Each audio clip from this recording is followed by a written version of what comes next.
Sunday morning நம்ம வந்து school படிக்கும்போது அப்போ வந்து நான் வந்து 9th படிச்சுட்டு இருந்தேன். அப்போ வந்து எக்ஸாம் டைம் வேறு. எங்கள் ஃப்ரெண்டுங்கிட்ட நான் வந்து என்ன சொல்லுவேன்னா, நம்ம வந்து படிக்க வேணாம், நம்ம போய் கதை அடித்து நம்ம பாஸ் ஆகிடலாம்.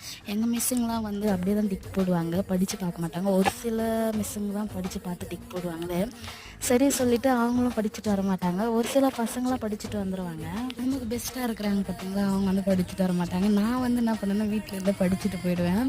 படிச்சுட்டு போயிட்டு அங்கே போய் எக்ஸாம் டைமில் வந்து எல்லாருமே கரெக்டாக தான் ரேங்க் எடுப்போம். நான் வந்து கொஞ்சம் அதிகமாக எடுத்துருவேன்னா, நீ வந்து படிக்காமல் தானே வந்த, எப்படி நீ படிச்சுட்டு வருவ சொல்லிட்டு என்னை பிடிச்சின்னு ஒரே சண்டை போடுவாங்க. ஸோ இனி அந்த காலம்லாம் ரிட்டர்ன் வருமா? இனி வராது. நீங்கள் உங்கள் ஃப்ரெண்ட்ஸுங்க மிஸ் பண்ணுறீங்கன்னா எனக்கு ஷேர் பண்ணுங்கள். ஈவினிங் போல் தான் மார்க்கெட்டுக்கு போய் மீன் வாங்கிட்டு வந்தேன். அந்த மஞ்சத்தூள், அந்த மிளகாத்தூள் அண்ட் உப்பு இதெல்லாம் போட்டு தண்ணியில் போட்டு மிக்ஸ் பண்ணிவிட்டு அது வந்து தக்காளி வெங்காயம் வதக்கும் போது அது தண்ணி எடுத்து நம்ம ஊற்றி கொதிக்க வச்சோன்னா சூப்பராக இருக்கும் குழம்பு. நீங்கள் இது போல் செஞ்சுருக்கிறீங்களான்ட்டு எனக்கு கமெண்ட்டில் ஷேர் பண்ணுங்கள்.